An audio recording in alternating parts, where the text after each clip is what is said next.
Bine v-am regăsit! În episodul precedent am vorbit despre importanța școlilor profesionale. Similar, și studiile universitare ar fi benefic să fie aliniate realităților curente și perspectivelor de viitor. Revenim asupra acestor teme pentru că devine din ce în ce mai stringentă nevoia de reformă și reinventare în toate tipurile de educație. Așa cum discutam, cheia succesului integrării noilor tehnologii cu abilitățile umane stă într-o dezvoltare complementară a celor două componente. Oamenii deja activi în câmpul muncii știu că profesiile lor se ajustează constant. Noi platforme, noi practici, noi standarde trebuie integrate cu frecvență din ce în ce mai intensă. Prin urmare, educația nu se mai limitează la anii de facultate.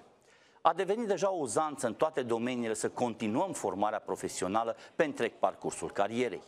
Însă aceste noi cunoștințe și abilități nu se regăsesc în universități, ci în cursuri și programe dezvoltate independent și personalizate unor obiective concrete. Cursurile cu adevărat valoroase sunt organizate de specialiști foarte buni în area respectivă, împreună cu formatori care înțeleg foarte bine procesul prin care participanții pot dobândi cunoștințele și abilitățile dorite. Prin urmare, avem o colaborare între cei care știu ce trebuie învățat, împreună cu cei care știu cum se învață. De ce nu am aplicat aceeași formulă și în universități? De ce acceptăm în continuare o diplomă ca fiind singurul beneficiu pentru anii pe care tinerii îi pierd în sălile de curs? Un alt semn de întrebare este de ce toate acestea nu se găsesc în facultățile existente sau în majoritatea dintre ele. Dacă ele sunt necesare celor care lucrează astăzi, cum de nu sunt oferite deja celor care studiază pentru a lucra mâine? Desigur, studenții au nevoie mai întâi să acumuleze o bază teoretică.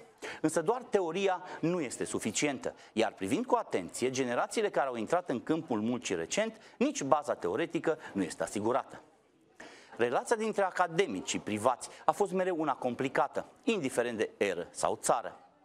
Fiecare tabără o privește pe cealaltă prin prisma unui bagaj foarte diferit de experiență și activitate zilnică. Sigur, uneori privații se implică în sistemul academic, alteori academicienii intră în domeniul privat. Însă, de obicei, este o mutare privită cu mult scepticism și chiar aspru judecată. Însă ar fi cazul să schimbăm acest lucru, pentru că tinerii au nevoie de un program educațional foarte diferit de ceea ce funcționa în trecut. De la modul de organizare, regulile impuse, curriculum, obiective de atins și până la atitudini, mentalități și înțelegerea rolului facultății în viața unui student și în societate. Fiecare facultate ar fi benefic să aibă un forum consultativ cu cei mai buni specialiști din profesiile relevante. Purtând un dialog periodic, pot revizui împreună cursurile fiecărui an, tematicile abordate, abilitățile formate și tipuri de proiecte necesare în dezvoltarea studenților. Privații au tot interesul să se implice pentru a obține tineri mai bine formați. Academicienii au tot interesul să se implice pentru a oferi cele mai bune oportunități educaționale studenților.